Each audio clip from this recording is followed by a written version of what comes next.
Hello everyone, কেমন আছেন সবাই? আশা করি ভালো আছেন। এই ঠান্ডা ঠান্ডা আবহাওয়ায় ভালো না থাকলে কি পারা যায়? চারিদিকে বৃষ্টি হচ্ছে, আর এই বৃষ্টির দিনে খিচুড়ি হলে কেমন হয়? চলুন খিচুড়ি রান্না করি। তো তার জন্য আমি তেল গরম করে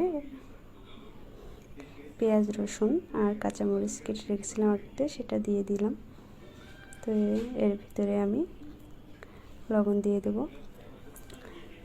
লবণ দিয়ে একটু ভেজে এর ভিতরে আমি কেটে রাখা আলু আর সয়াবিন দিয়ে দেব। সয়াবিনটা আমি গরম জল দিয়ে ধুয়ে নিয়েছি। আর এখন হলুদ গুঁড়া দিয়ে এটাকে ভেজে এর ভিতরে জিরা গুঁড়া দিয়ে দেব।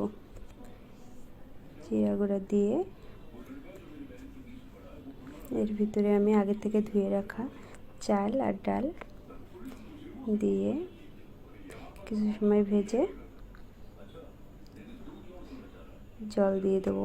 আর জলটা আমি যতটুকু চাল নিয়েছি তার ডবল দিয়েছি। আপনারা যতটুকু চাল নেবেন তার ডবল জল দেবেন, তাহলে খিচুড়িটা সুন্দর ঝরঝরা হবে। আর এই খিচুড়িটা রান্না করতে বেশি টাইম লাগে না, যেহেতু প্রেশার কুকারে রান্না করছি। 3 থেকে 4টা সিটি দিলেই হয়ে যাবে। তো দেখুন আমি ঢেকে দিয়েছি। খিচুড়িটা হতে হতে আমি এখানে ইলিশ মাছ ভেজে নেব। গরম গরম খিচুড়ির সাথে যদি ইলিশ মাছ ভাজা হয় তাহলে তো স্বাদটা আরও বেড়ে যায়। তো ইলিশ মাছ ভাজা হচ্ছে। তো দেখুন আমার খিচুড়িটা রেডি হয়ে গেছে, আর খিচুড়িটা কত সুন্দর ঝরঝরা হয়েছে। দেখুন আমি এখন পরিবেশন করছি। তো তার জন্য আমি প্লেটে খিচুড়িটা নিয়েছি। দেখুন কত সুন্দর ঝরঝরা খিচুড়ি হয়েছে।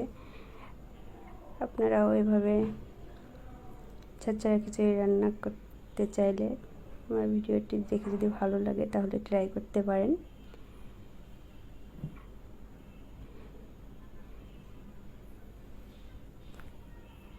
আর আমার ভিডিওটি যদি ভালো লাগে লাইক, কমেন্ট, শেয়ার করে আমার পাশেই থাকবেন।